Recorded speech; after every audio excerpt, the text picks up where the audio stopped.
보험 가입자가 자살한 경우에도 이를 재해로 보고 재해 사망 보험금을 지급해야 된다라는 대법원의 판결이 나오면서 현재 논란이 되고 있습니다. 다시금 이제 자살 보험금 이슈가 문제로 떠오른 것인데요. 그동안에는 자살로 인한 사망 보험금의 지급 같은 경우에는 대형 보험사가 거절을 해왔고 또 법원에서 보험회사의 손을 들어준 케이스가 많았지만 이번에는 조금 다릅니다. 자, 자살 보험금 과연 어떤 때에 받고 어떤 때에 못 받는 것일까요? 오늘은 그 관련 내용을 한번 살펴보도록 하죠. 자, 먼저 자살보험금이 무엇인지 어떤 상황에 받게 되는지부터 우리가 살펴볼 필요가 있습니다. 사실상 엄밀히 말해서 자살보험금이라는 용어 자체는 존재하지 않습니다. 자살한 경우에 따라서 특별한 조건에 부합을 하게 된다면 재해사망보험금이 지급되는 것일 뿐인데요. 자, 그 내용을 좀 살펴보면요. 재해사망보험금이라는 것은 추락사나 익사, 목맨, 유해물질 흡입 등 고인이 목숨을 끊기 위해 행한 수단이 보험약관상 재해에 해당되는 그런 사고가 발생했을 때 지급받을 수 있다라고 되어 있습니다. 고인의 의사와 상관없이 이런 사고로 사망했다면 무리 없이 재해사망보험금이 지급이 되는 것이죠. 다만 이제 고인이 의도를 갖고 스스로 목숨을 끊는 경우에는 조금 이야기가 다릅니다. 일반적으로 보험사들은 고의로 발생한 사고에 대해서는 책임을 지지 않는다라고 하고 있는데요. 원칙적으로 자살보험금 같은 경우는 받기가 어렵습니다. 보험약관에도 그 내용이 담겨 있는데요. 상법 제659조 1항에는 보험사고가 보험 계약자 또는 피보험자나 보험 수익자의 고의 또는 중대한 과실로 인해서 생긴 때에는 보험회사는 보험 금액을 지급할 책임이 없다라고 명시를 해 있습니다. 자, 그렇다면 어떤 경우 지급이 가능하다는 것일까요?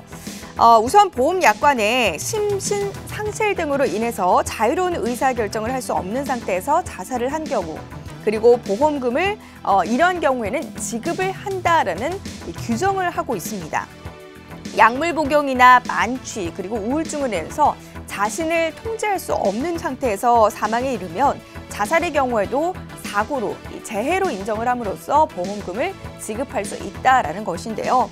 이는 외형상 자살처럼 보이지만 실제로는 사망자 자신이 자유로운 의사로 인해서 사망을 선택하는 것이 아닌 경우를 말하는 것으로 자살의 예외라기보다는 이제 개념적으로 정리를 했을 때 자살이 아닌 경우에 재해보상금을 지급한다라는 것입니다.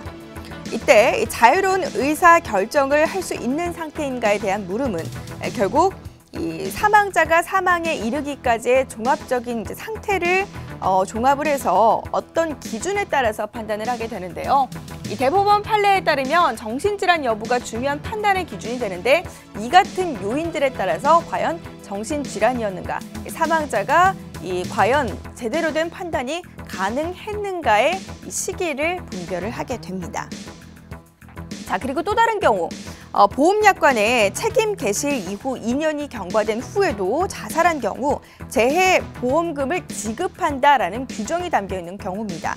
일부 사망보험금 보험약관에는 보험사고가 고의적으로 발생을 한 경우라도 보험 체결 후에 2년이 뒤에 이제 발생한 경우에는 보험회사가 면책이 되지 않는다라고 규정하고 있는데요.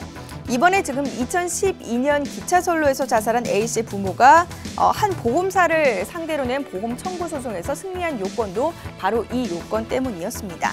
이 약관 같은 경우는 2001년 동아생명이 처음 만든 약관을 다른 보험사들이 그대로 베꼈으면서 이 같은 문제가 발생을 했고요. 현재 재해사망특약으로 17개 생명보험사에서 282만 건이 팔린 상황이라고 합니다.